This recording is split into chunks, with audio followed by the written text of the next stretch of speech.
નમસ્કાર દર્શક મિત્રો, હું નવીન મહેતા ન્યૂઝ ઓફ કચ્છમાં આપનું સ્વાગત કરું છું। આજે 2 માર્ચ જોઈએ આજના સમાચાર।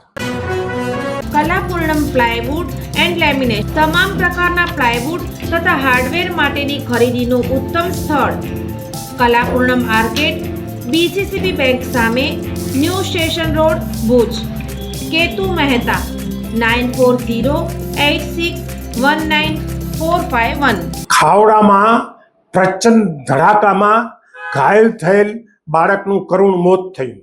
ગઈકાલે ખાવડા વિસ્તારમાં અને તે વિલેજમાં થયેલા પ્રચંડ ધડાકામાં ફુવા અને ભત્રીજાને ગંભીર રીતે ઈજાઓ થઈ હતી, જેમાં ભત્રીજા એવા 8 વર્ષના ભાવેશ અરવિંદ કોહલીનું મોત નીપજ્યું હતું। ગઈકાલે સાંજે ભુજ ખાવડા માર્ગ પરના ખાવડા પ્રણવનગરના કોલીવાસમાં થયેલ પ્રચંડ ધડાકામાં 27 વર્ષના ફુવા રામા શંભુ કોહલી અને 8 વર્ષના ભત્રીજો ભાવેશ અરવિંદ કોહલી ઘાયલ થયા હતા।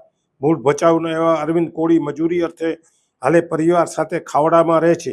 તેના પુત્ર ભાવેશને પેટ અને પગમાં ગંભીર પ્રકારની ઈજાઓ પહોંચી હતી। ભાવેશને ગઈકાલે મોડી રાતે વધુ સારવાર અર્થે અમદાવાદ લઈ જવાયો હતો, ત્યારે રસ્તામાં જ ભાવેશે અંતિમ શ્વાસ લીધા હતા।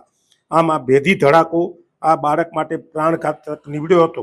દરમિયાન ઘાયલ રામા શંભુ અમદાવાદમાં સારવાર હેઠળ છે। દર્શક મિત્રો, આ હતા આજના સમાચાર। આવતીકાલે ફરી મળશું, ત્યાં સુધી મને રજા આપશો। નમસ્કાર।